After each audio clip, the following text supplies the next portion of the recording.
Hi, everybody. Welcome to C-Suite Strategy. Elevate every move, scale beyond. Our topic of discussion today is why consultative selling is a key to bigger, better, and profitable deals. Your go to podcast on buying power. I am your host, Prem Kumar, yes, and today we will explore how profitable deals are worked out. A special welcome to all of the Power of Knowing forums uh, audience who are joining us today on our 230th episode on LinkedIn Live. To have this honor of discussing this topic, we have Ashu Sharma, coach and advisor solutions for scale, sales, growth, and career advancement, joining us today. Let's welcome our esteemed guest to our podcast event today and dive into the topic. Hi, Ashutosh. Hey, Welcome to our podcast. How are you, thank you. sir? I'm very well. Thank you for having me. It's an honor. And Prem, A you're small doing a great intro work. about yours. Sorry, Yes, a small intro about yourself and your journey, Ashutosh, for the benefit of the audience. sure. So, intro about myself is I'm the founder and CEO of a company called Spread Your Wings Idea Labs. Before that, I was with PwC, PricewaterhouseCoopers here in London. Um, Prior to PwC, I worked with a company called CSC, Computer Sciences Corporation, which is now, it had the classic AT&T Marvell Baby Bell scenario. The company has been broken into multiple parts. Probably the closest would be a company called DXC now. So that's the new brand, part of CSC and HP merged. Before that, I worked with Putney, which is now Capgemini. Um, so that's my kind of professional journey. But I've been doing a sales related role on and off, either a pre-sales consultant or directly leading a selling scenario. Yeah, thank you for that, Ashutosh. Let's dive into the topic. Now, Hmm. what I want to understand about this one is the consultative selling is what we are talking about, right? And this is a new term coined. I've not heard about it actually to speak about it. So when you say consultative selling, I've heard about selling, but consultative selling.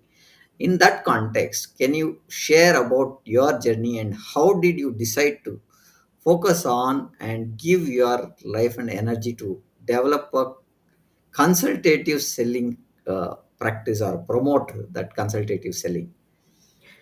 So, you know, let me just keep it simple, Prem. Two types of selling. Okay. One is, you can simply call it box pushing, saying to the market or saying to your target client, buy my product, right? Yeah. So let's say if I'm trying to sell a cup like Mhm. this, I'll just say, buy this product. Okay. It's got a great handle, ergonomic, it'll keep the tea warm for you, and why you not buying it, right? So which is kind of almost pushing the product, talking more about the product's features that you have, and just saying, buy, buy, buy.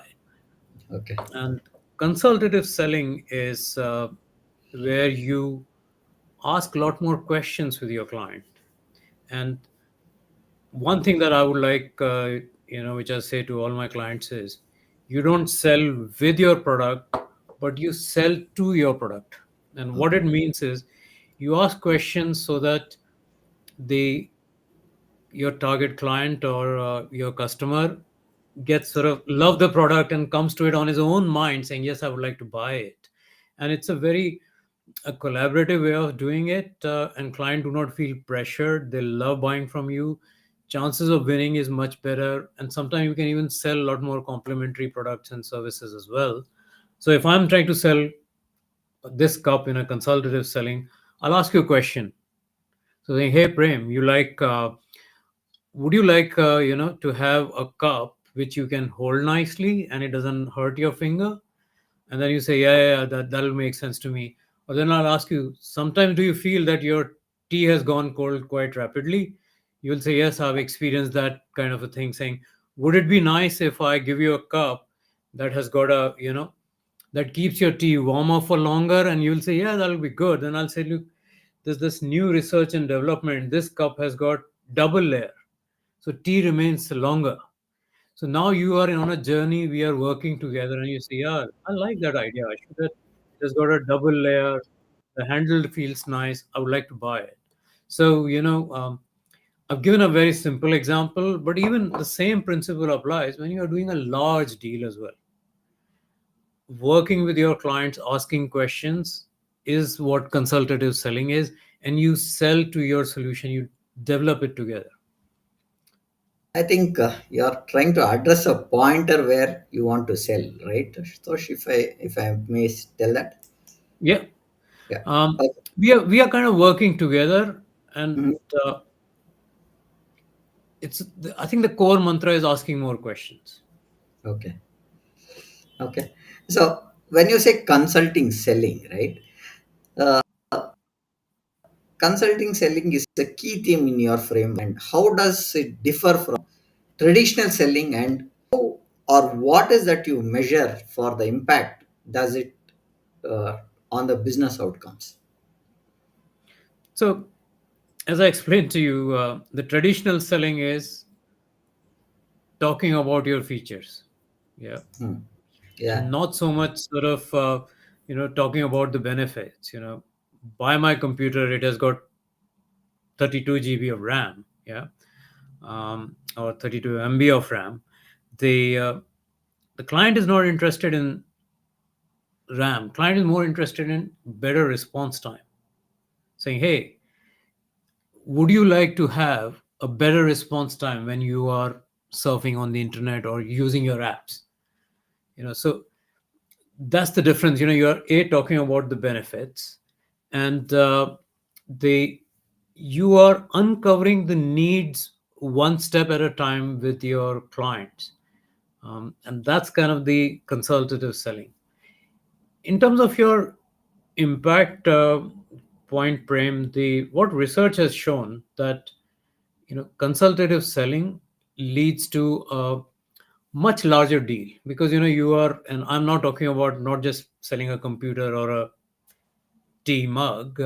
I'm talking about when you are selling some kind of a solution to your client. You are, let's say, an IT service or a particular technology product, or there are some agency involved around it. Then you will say, hey, do you have this problem as well? And say, oh, you have this problem. You know what, I'm going to provide two of my consultants to help you do this. Do you have that problem as well? Then I'm going to add some more solutions to it as well. Oh, I'm going to add that service as well. So you keep asking the question. So the deal size get much bigger because you are working with a client, and client is in with you here. He doesn't feel pushed. So the deal sizes are much bigger. The research shows you almost get you know 30 to 35% larger deals. The second is when your clients are working together with you, they object less for anything being pushed or the price. And also it builds a bit of a, not bit, it builds a lot of trust between the buyer and the seller, and that gives you a, the lifetime value, the LTV of a client is a much bigger. So these are the kind of measurable impact you get, Prem, with a consultative selling. I get that point because I was part of a organization where we Hmm. started with one project, and Hmm. I think we failed on delivering it because of the constraints that we did not think about. Right, while Hmm. we took the project, we did not know what exactly was the outcome we had thought, but the outcome what the customer had thought was a different thing. So Hmm. we had limited our scope in terms of saying this is what is the piece that we will work, and that is how we started looking at it. Hmm. What Hmm. so happened that is then it went into a mess. We had to bring in a lot of other people to look at the solution, Hmm. reevaluate where are the gaps, and we had to fix them because those gaps were not related to the project that we have taken, but those projects are going to be a dependency for this project to work properly. So Correct. those interface points we had missed.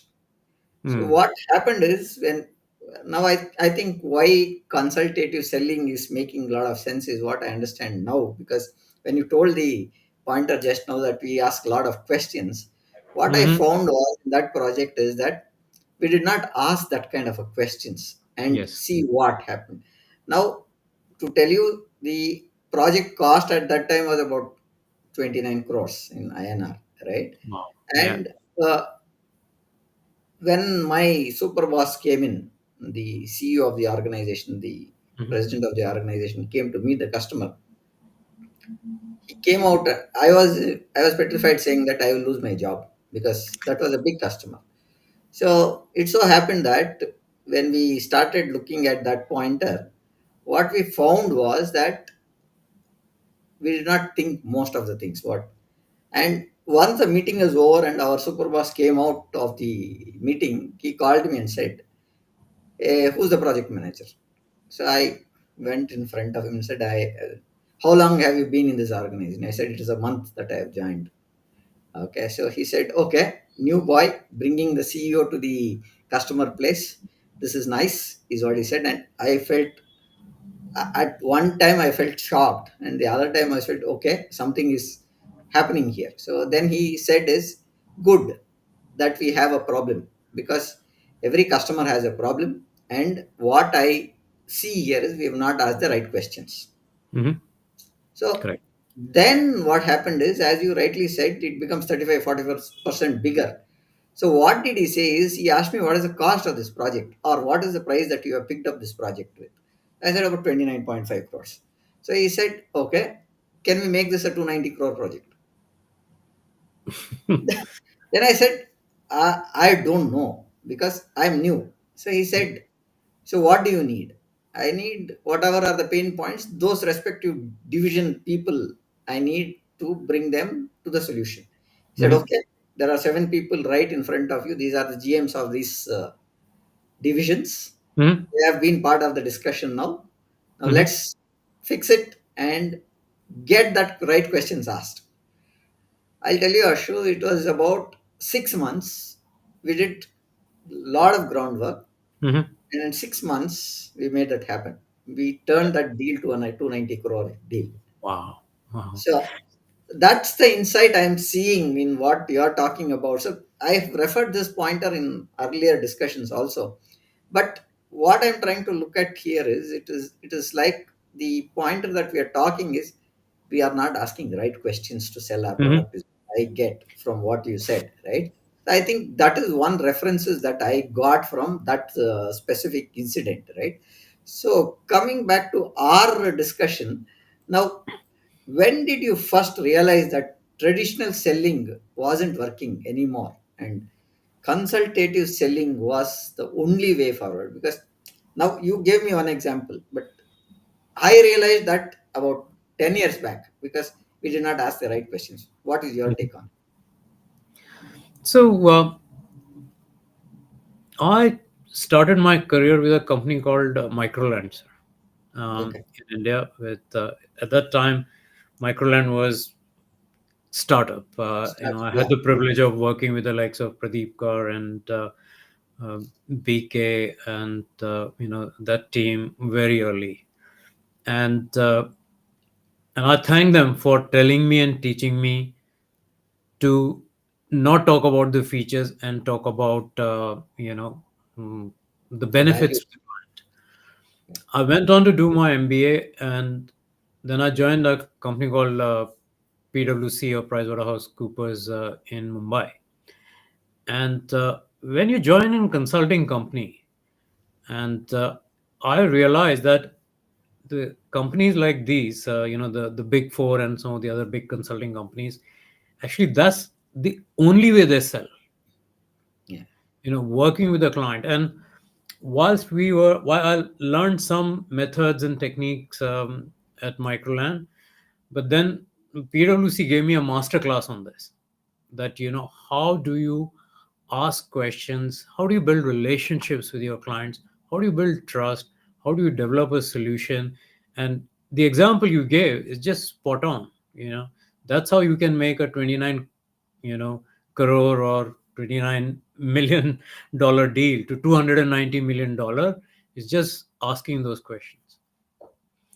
And one thing I would like to also add here, Prem, is that any of the audiences here thinking that, oh my God, that this whole idea of selling or a consultative selling belongs to an extrovert people and so forth, I just want to tell them that's wrong.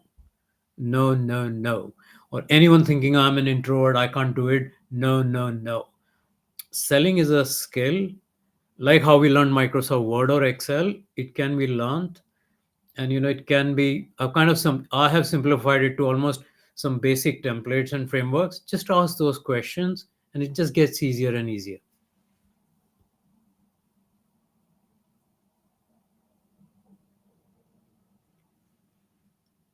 I can't hear you, Prem. I was on mute. Sorry. I can't hear you, Prem. Uh, I got it now. yeah, I was on mute. Sorry about that. Now, talking on that, can you walk us through a real deal where you closed using consultative approach that wouldn't have been happening otherwise, right? So, where we came out of the traditional approach, right? Mhm.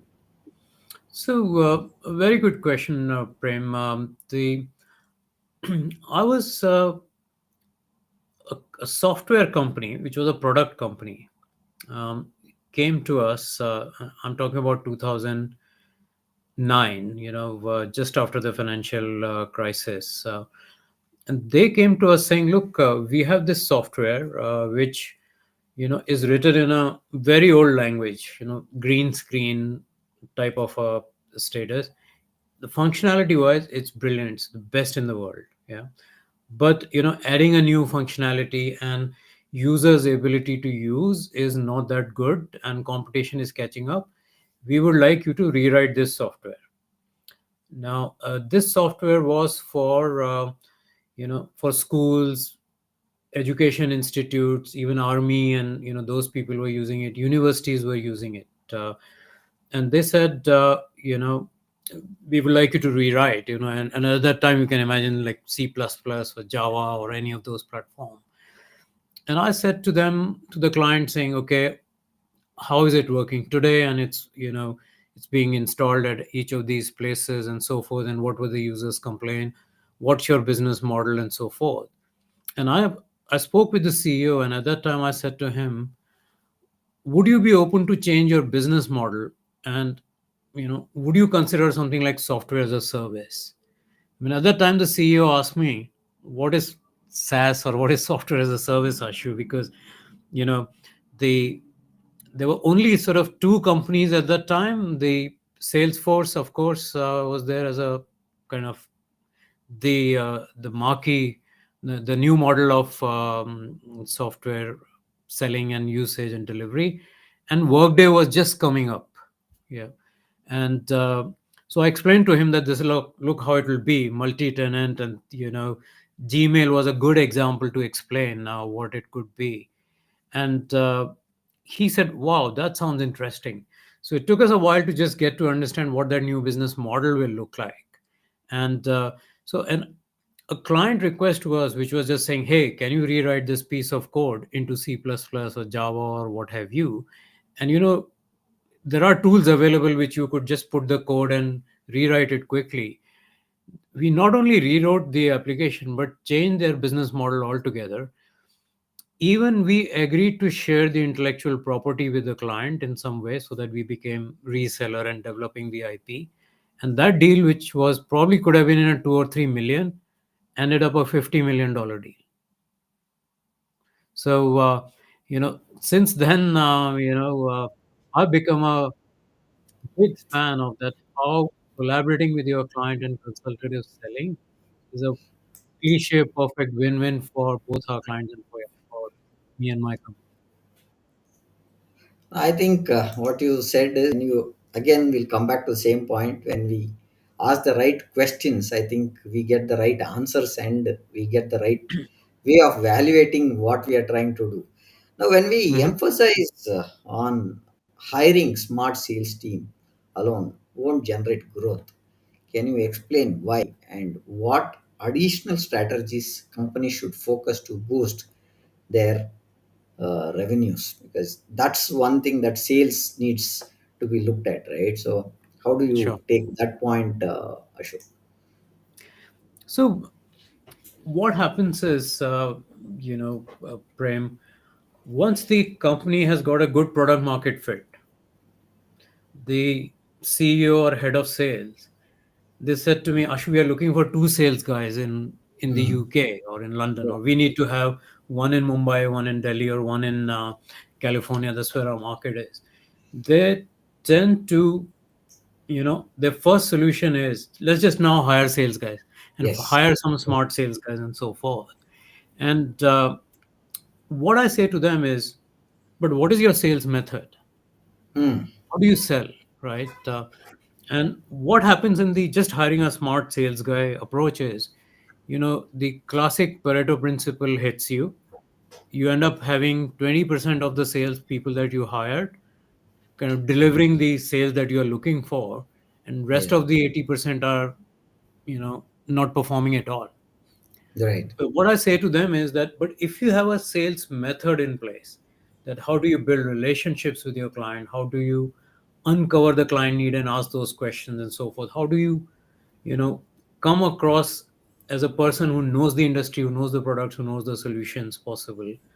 How do you sell? How do you pitch the solution, make your offer? If you have a method in place, then even your average sales guys are able to deliver. You raise the average sales bar itself. You get a much larger return on your investment on your sales team, by having a sales method in place. And if you look at the pharma companies, and in the past is Xerox, IBM, um, American Express, and even now, the companies which are successful, they have a sales method that they use. So hiring sales guy alone it doesn't work. You must have your own sales method, that your own recipe that you apply for selling. But I think you said that you should not look at first getting the sales thing. You will have to align them, right? So mentioning that, when you mention that aligning salesmen and pre-sales, marketing, and delivery teams to increase sales by 30% or pipeline by 300%, what are the steps that companies should take, or the steps that they should take to achieve that kind of alignment, is what we want to understand from you. It's very, very, very good question, Prem. As the companies go, I won't even say they go bigger, like unicorn of $1 billion or something. I'm talking about companies which are even 50, 100 million and so forth. What they tend to start having is the classic islands. This is our sales team. This is our pre-sales consulting and solutioning team, right? And which is largely people on the bench. We pull them and put them on a bid and so forth. And this is our delivery folks. Once the sale has happened, the delivery comes in. And by the way, this is our marketing team. So we end up creating these islands. And I think that's where the problem starts. And that's a huge mistake. The sales, pre-sales, delivery, and marketing team should be sort of staying together, eating together, sleeping together. And I did a training for an again an IT product and services company, and so the first day I only had the salespeople in the room. I said, "Where are those delivery guys?" And they said, "Oh, Mhm. we thought they are not needed." And I said, "No, no, no. I will not charge you $1 extra. Get those guys in as well." And when I finished the training and I got the feedback, and during the training as well, Prem, it was really a telling experience. I mean, there were countless time the delivery guys were saying, "Oh, is that what you are selling?" Or the sales guy was saying, "Oh, is that what our capabilities are? Or are you doing it over there? Are you doing it over there?" So sales guy didn't know half of their delivery capabilities. Marketing teams were even on a farther island. They were like saying, "Oh my God, this is that what you are selling? Selling? Is that what the clients are saying? Oh my God, is that what the delivery capabilities are? So, the marketing team, they live in their own island and they think that, look, we have been given a strategy, we are now implementing, we are publishing white papers, we are doing LinkedIn posts, and all that stuff. They think that's what their job is, based on a strategy. Whereas, as we know, the market is evolving on a daily basis, if not daily, on a weekly. So if they work together and go through, kind of my training and my program, they realize that, oh my God, this is what is the capability. And then the marketing messages get sharper and sharper week on week. What I say is that the role of marketing is to not just create impressions and the likes, but create business leads for the sales guys, new business leads for the sales guys. And that can only happen if the sales, delivery, pre-sales, and the marketing team are all working together. Does that make sense? No, I completely take your point because when I was heading the delivery for India, Middle East, and Africa in an organization, right? So I headed the practice. I had to do the practice in terms of looking at how do I build a practice completely from scratch. And I had to look Mm-hmm. at building the capabilities plus Mm-hmm. building the pre-sales, architecting, solutioning. Then the sales side, I had to look at what is the funnel, what is the projects that we are working, Mm-hmm. where is it struck, what is the pricing that we are looking at and stuff. Then it had to come back to me for delivery once the sale is done, Mm-hmm. and I had to take it as post sale. Then the other piece was I had to hand it over for the sustenance part, which is the managed services piece. So Mm-hmm. when you looked at the practice starting from scratch, I had to build the team. So which means I had to build the capabilities. Now, when I Yes. build the Yes. capabilities, I had to take that solution to the pre-sales guys and say, "This is what my technology experts say. This is where is the solution. Now you go get the requirements from the customer, and this is where we can deliver the project." Then once the Mm-hmm. order is come, I had signed off the SOW. When I give it to the delivery guys, they would say, "Sir, this SOW does not include the scope that we need to look at. There is some things which are missing." So I am seeing that kind of a reference that you are giving. So this is the same pointer that we used to fight with. See, when do projects fail? Is when we don't have a strong post sale structure. So Mm-hmm. I've I've been taught by my boss in many cases is that pre-sales guys take about, I'm talking about few years back, the structure is changed now in terms of venturing into a new Mm-hmm. customer or getting a new client. The it is much tougher today compared to earlier, because earlier what we had to do is to uh, find a customer and get his requirement. We used to take about a year, right? And that's how the whole pre-sales sales cycle used to happen. And to penetrate Mm-hmm. into a customer where we have an existing vendor and take that incumbent to us was another challenge, right? So Mm-hmm. Mm-hmm. we always had a clash between pre-sales and post-sales. So they used to say Mm-hmm. post-sales is delivery, pre-sales is the order. So I have to fit this guys and Correct. this fit guys and deliver the project and then hand it over to sustenance as well. So these projects were about, Mm-hmm. say, 6 years, 5 years, 10-year projects. And we build, implement, uh, sustain it and give it to monitoring and support, right? So Mm-hmm. that's the structure. So every time we went into the team, we had this issue saying that, "Sir, that was not taken care during pre-sales." So what we did is we brought both of them, as you rightly said, we brought them. So this is the SOW we are putting. Do you have any pointers that you need to add? Yeah. Yeah. That's, then there were some things which customer would say, "I had told this, that is not there in the discussion." So Mm-hmm. there was an exclusive pointer which we mentioned was note, saying that anything explicitly not mentioned part of the SOW is deemed considered not in scope. That was a default Correct. pointer that we used to put in every this one. If you are not Mm-hmm. mentioning it explicitly, I would not be considering that as a deliverable. So that's on the pre-sale side. And the Mm-hmm. delivery guys used to come and say, "This is not mentioned, sir. We had told that this is not their part of it." So We solved that problem, but we did not crack the bigger part. But we were able to say this is not part of the scope. We are not going to deliver it. Yeah, yeah. But the point you made, Prem, which is bringing the delivery, pre-sales, and the sales together, breaking those Yes. islands and getting them onto the same page, is Yeah. the way to go. And it is equally applicable to the Yes. sales. And it generates a much better pipeline. I mean, research has shown if these three people work Yeah. together, you get 300% more pipeline I. generated. The one thing I would say on the project side that you mentioned, and you know, projects do not go Yeah. wrong. Projects start wrong. True. Agreed. Agreed. Because as you rightly said, there were no meetings after the project started. The kickoff was not done properly. There are so many things that we did not have in place.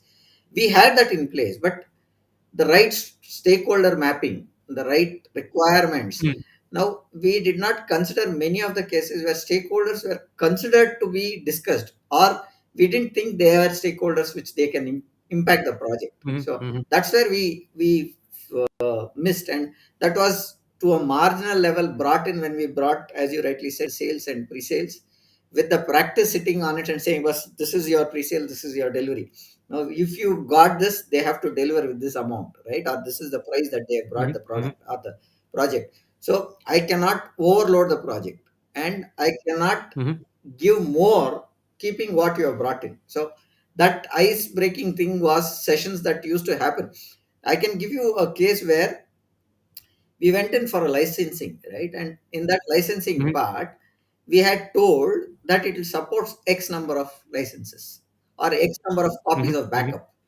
Okay. So mhm, what we had told is 100 snapshot backup copies can be taken. Whereas the license, mhm, when we checked, it was not. So when we went in and we brought the solution architect who designed this project, he said, yes, it will support 100 point in time copies. We did not say full copies. mhm, You need to understand the mhm, document is very clearly saying 100 point in time backup copies. That means at that point, at that section, there's a snapshot that you will take for backup, which is going to be 15 minutes, 1 hour, or the duration that you set as a snapshot. That it can cater mhm. with this license for 100 copies. Are you going to take 100 backups in a day?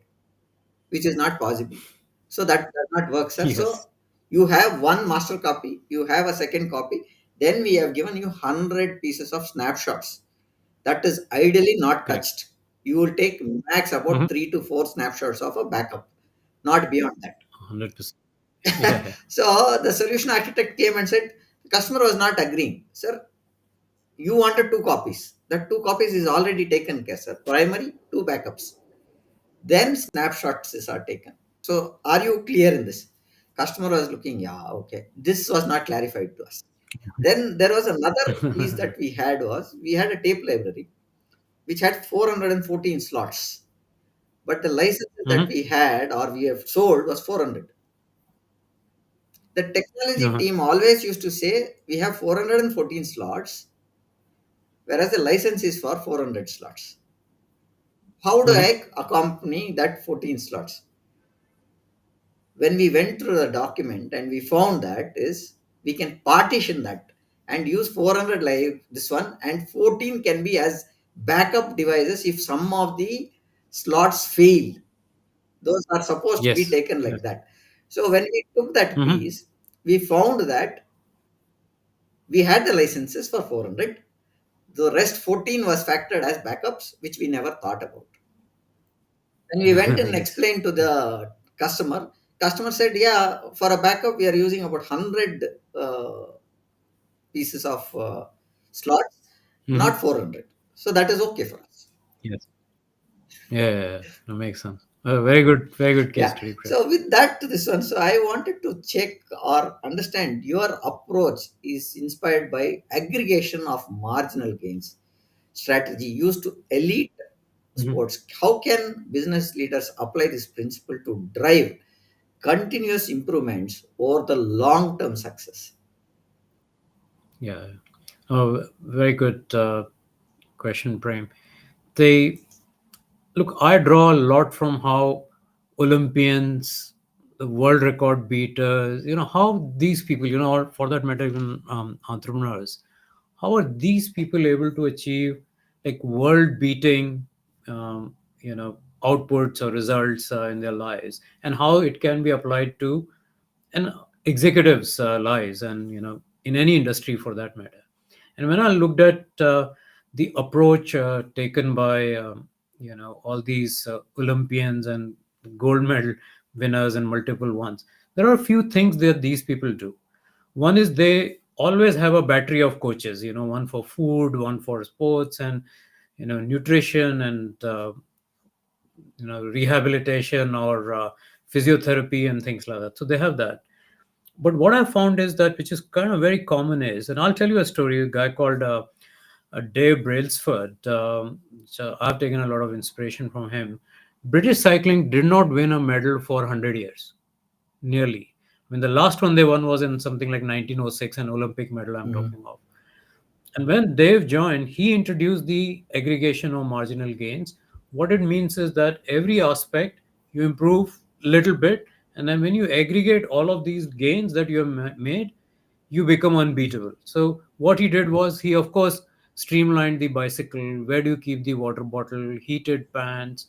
He taught them about, with doctors, the importance of Mm. hygiene, because at that level, when you are an Olympian, even if you are sick with common cold or fever and you don't train for 3 or 4 days, you go back by a month, Yeah. right? So he just made sure that his team, the British team, is not falling sick regularly as compared to others. You know, he painted the vehicles and the warehouses white, so that even a crack in the bicycle or a speck of dust is spotted and addressed. So much so that the British cyclists travel with their own pillows and mattresses, so that they get a good night's sleep compared to the competition. And all of these gains, then in Beijing and later on in London, they won pretty much all the medals in the Olympics. And then they became, a coach for the Sky cycle team for Tour de France, and he won it twice with two different players. And the same can be applied to our, of course, for the salespeople, but any executive. How do you start your day? How do you plan your day? How do you run your meetings? How do you build relationships? How do you write? How do you make storytelling presentations? How do you go to bed? How do you plan for tomorrow? If you just improve each of these aspects a little bit better than your competition, you are world beaters. Yeah. So and I think that's my principle, and I apply it in my method as well as the go-to market, and it's huge. I think somewhere I read this pointer where you said the bicycle guy sitting on that seat, uh, that also was designed in such a way that he's not felt Yes. uncomfortable while he pedals quickly, and Mm-hmm. there was Yes. some kind of a heating mechanism that was given to the seat. So, as you rightly Mm-hmm. said, the water bottle, how do you lift while you drive, where you don't lose the balance and stuff like that. I read it Mm-hmm. somewhere. Mm-hmm. I think that's Yes. now with that pointer. Many of the IT products and services company struggle to break into the high value enterprise level deals. What are Mm-hmm. what are Mm-hmm. the key ingredients to consistently win and deliver large deals like these? And how do we look at that Mm-hmm. at this point, Ashu? Sure. So if you're a IT service, or for that matter, a product company, and you want to have expand the footprint of your deal, the first thing I would say is that build relationship and trust. End of the day, if I'm trying to sell you, Prem, you have to feel successful, achieve your personal goals, your organization's goal, working with me. So build that trust, that look, I like Ashu because Ashu is working in my personal growth, personal interest. That I think is really the bedrock of selling, or doing a larger deal. The second part which we talked about is the ability to ask those questions to uncover not just what you typically sell. So the example I always give is that I think it was Ford that introduced. They realized that the biggest challenge their customers is they have is the ability to finance. So they've started providing car finance, and today that's a multi-billion-dollar business for not just for Ford but any car companies for that matter. So it's a complementary requirement of the customer that got added and doubled the revenue for the car companies. Now, on the same way, if you are selling a product or a services, look for the complementary requirements that your client has. And in fact, what you were saying around the SOW, Prem, what I say to the guys, actually all the exclusions and the assumptions you are putting in your SOW, saying, hey, Mr. Customer, you are responsible for doing this. You will give this to us, or we will not do this, right? Challenge them. Can you include those services in your ones and expand the work? Yeah, the racy Yeah. racy matrix part that we should look at, right? Yeah. Yes, and see if you can make it part of your service. Example is, hey, you will be responsible for doing the cloud allocation and creating the servers and things like that. Or you can say, you know what, Mr. Customer, we have added a half FTE or another FTE to just take care of the cloud related allocation and management and things like that. So customer will say, oh, you have included that, Yeah. good. I don't have to chase those people in my side of things. So you add those complementary requirements that the customer will have to do it. You take those pain away and just expand. Yeah, I agree with that, Ashu, is what I felt is when we talk, again, it becomes more of asking the right questions if you really look at. What Hmm. I Hmm. felt in my delivery period, or when I was part of the program delivery or the practice delivery that I was part, I had the same thing saying that now, now I'm building it. Do you have a capacity to manage it or run it? If not, then I will Hmm. add an FT. So this is the structure that Yes. I would need, and this is the base guy who would need, and the supporting structure would be these two FTs or one FTE Hmm. or something like that. We had Hmm. this is again what you rightly said is we've learned this over a period where we found a challenge and we did not address it in one project, and we said this is what we have at the moment. Is that your requirement? Hmm. If that is there, we can add, Hmm. right? That's the right way Hmm. of looking at is what we've learned, and that's how many of the things that we're able to come out in your experience working with executives from over the last 40 major companies. What is the single most impactful mindset shift that transforms an average performer into a consultative selling expert?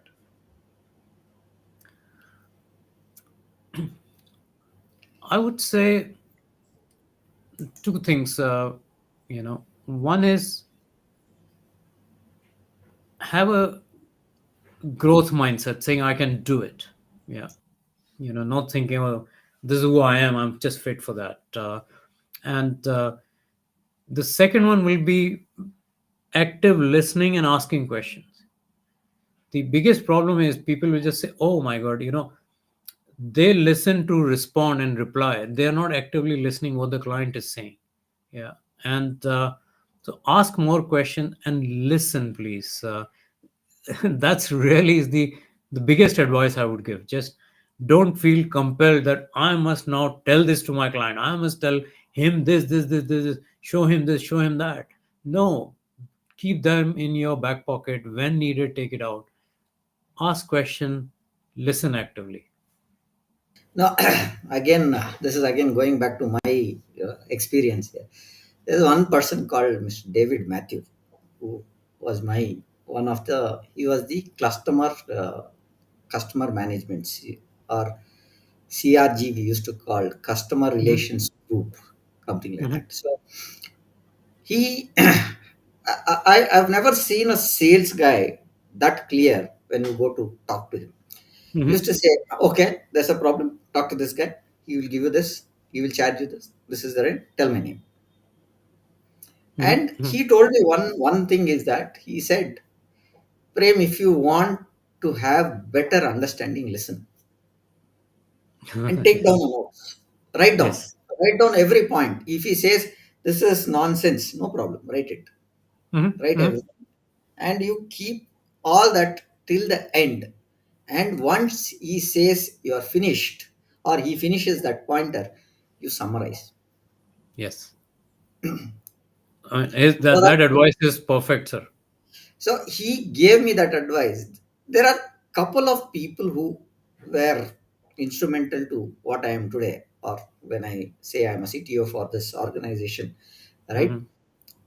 That organization, which I spent about 13 years with them, from a program manager to a delivery head when I came out from there, this one, practice delivery head. I've learned a lot, and I can name them because every person has given me an insight where how you talk to customers, Hmm. how do you make more business in terms of listening and retelling this is where you need something or we are there for you. Hmm. Hmm. Yeah. That is one thing that I've really learned from them. And with that, your training programs includes a module on building a new success identity. How does this philosophy approach translate into tangible business results when working with enterprise clients? Because enterprise clients are a step ahead. They have big budgets, they have big thinking, they have big plans, but they don't look at the overall picture when we do a sale. So how do you look at that?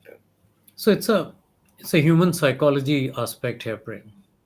And they again, I'm drawing from the Olympians and the tennis stars. If you look at anyone who is in Wimbledon lift the trophy, invariably say, "This was my childhood dream." Hmm. They visualized lifting the trophy, all their life. I'll get a bit more specific. They even visualize when they're developing their serve or returns. Serve, and my ball is going to hit very close to the white line and spin 90-degree almost that the opponent is unable to return. They don't know how. Yeah, it's the practice and working with the coach because they have some visualization that they have done and they are aiming for it. Now the same is applicable for the salespeople. The what I say, the success identity. If the salespeople unable to visualize, or let me put it this way, I force and I request the salespeople to visualize what that big deal will look like for you. Yeah. And if they say, "Look, Ashu, I'm looking for $1 billion deal here," I said, "Brilliant. Now let's see what that $1 billion deal will look like. What is in your mind?" And I don't need a perfect answer on day one. The things will evolve as you go along, but having that visualization, I am going to sign $1 billion deal, and this is what the news item will look like, is the first step. I'll take that pointer when I was reading one book which said, first visualize the 200 meters of the road when you drive in the night. The rest of the Yes. book will get clear as you move on. Yes. So, Yes. that's very nice thing that I used to. I've always followed saying that let's take the first step. In fact, Hmm. starting with this podcast that I'm doing, I struggled it to start for almost 2 years. Hmm. Okay, and there is one person who brought this podcast, and I was the speaker in this podcast. Oh, okay. Okay, I didn't start this podcast. If you really ask Uh-huh. me, Uh-huh. okay, this is done by one Mr. Vijay Anandam TD. He's stuck in some personal thing and he's not joining us off late now, but he's the person who brought me into the first podcast of his. I took over. Uh-huh. Uh-huh. Very nice. Very nice. Okay, and he's the person who always said, "This is not a big deal, sir. You can do." And now we are talking on the 230th episode. We started in September 2023 and we are here now. And this is going non-stop. Why I'm telling this pointer is we visualize that we wanted to come into a stage where we do podcasting stuff.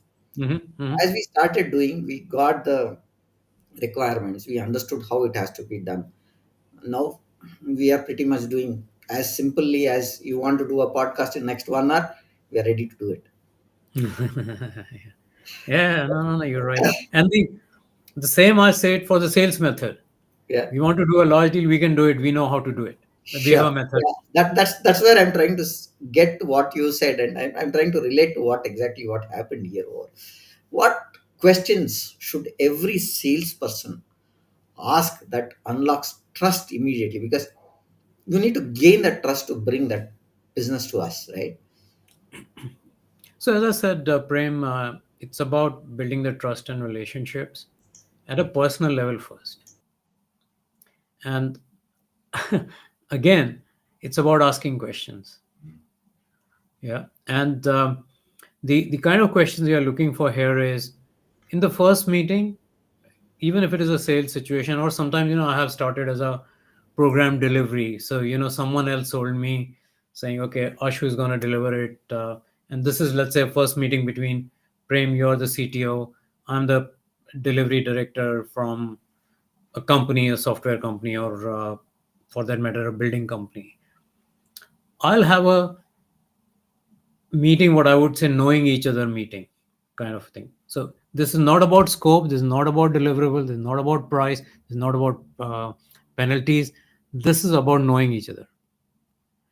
And here I'll ask questions like, Prem, tell me, even some personal things like, where did you grow up? How many siblings you have? What do you want to do in life? Things like, Prem, if you are not doing what you're doing right now as a CTO, managing whatever multi hundreds of millions dollar worth of budget for IT, what would you be doing? And Prem, I'm telling you, what people tell you sometimes is so telling. People will say, you know what, Ashu, if I was not doing this, I'll be a professor somewhere, or I will be, starting my own business. So you connect with those kind of questions at a very different level with people, and you become friends. And then you are two friends making the project work and not buyer supplier. So again, I think you're bringing me one more experience that I had with one of the telecom customer. Uh-huh. I have a history saying that most of the customers or the projects that I did, the initial phase they said, I don't want you as a project manager. Mm-hmm. That's a history been with me for a very long time.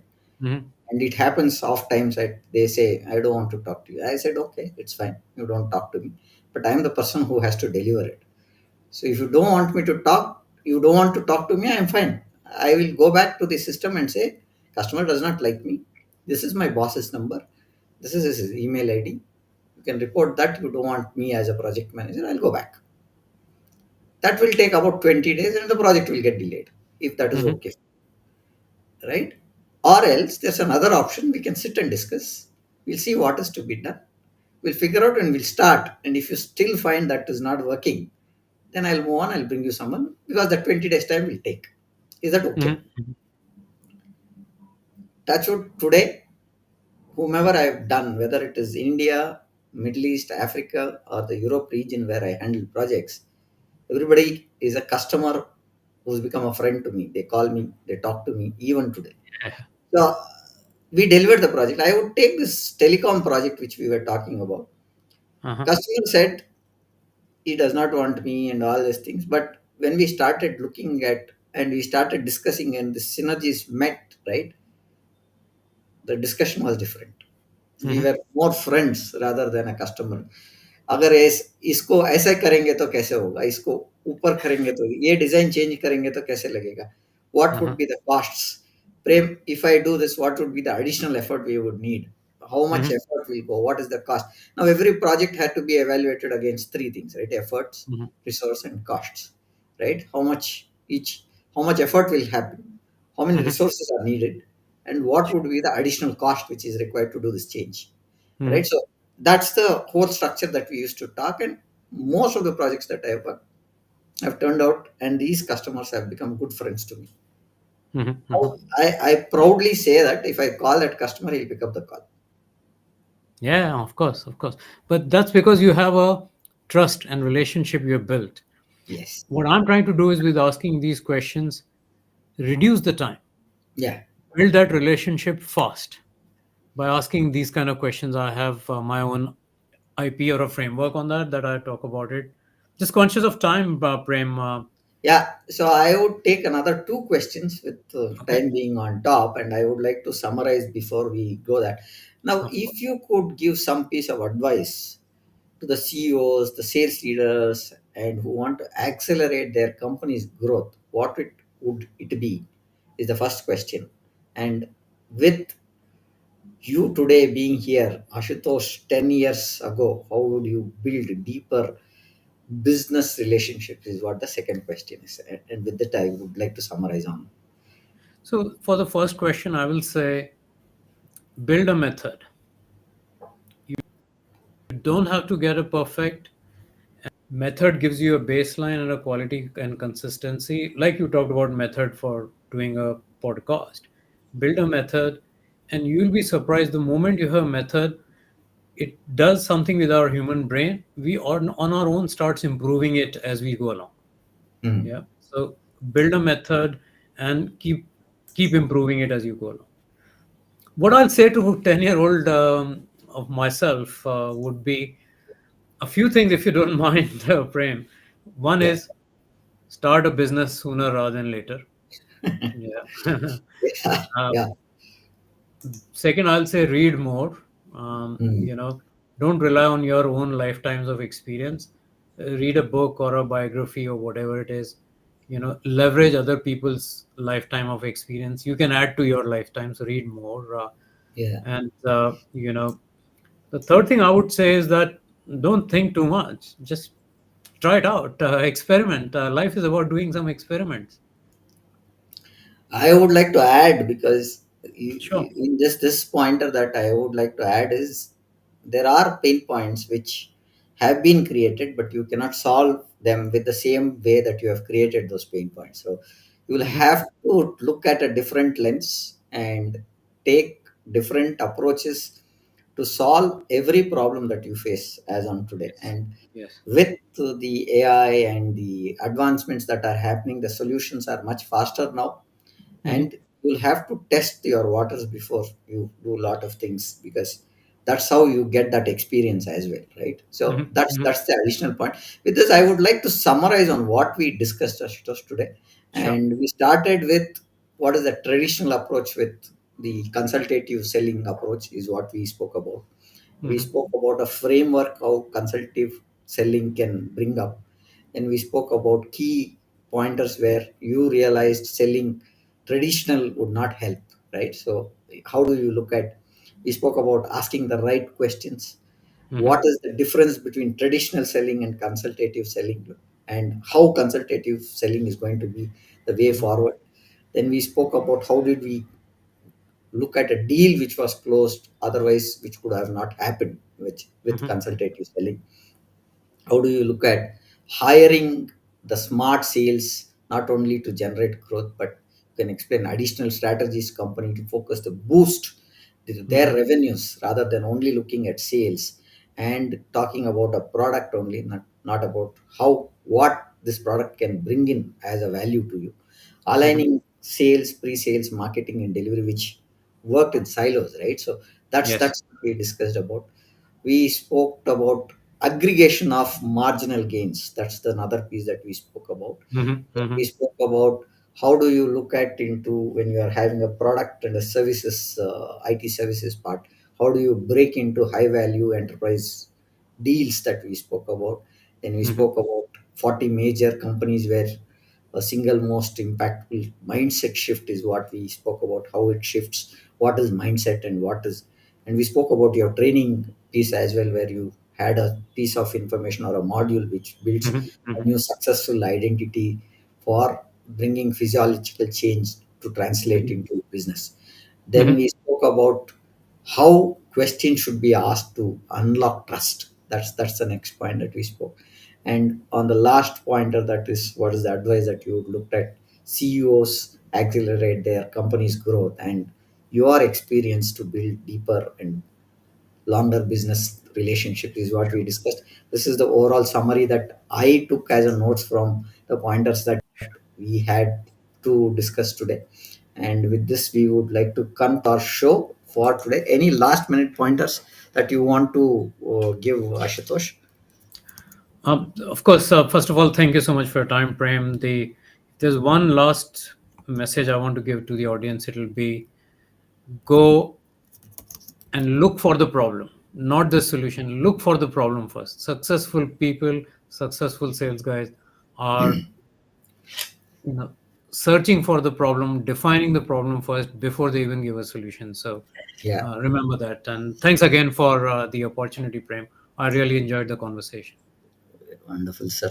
With this, we would like to conclude our show for today, and we are having another show which is going to be done tomorrow at 6:30 p.m. And this is going to be on the topic of GRC on AI.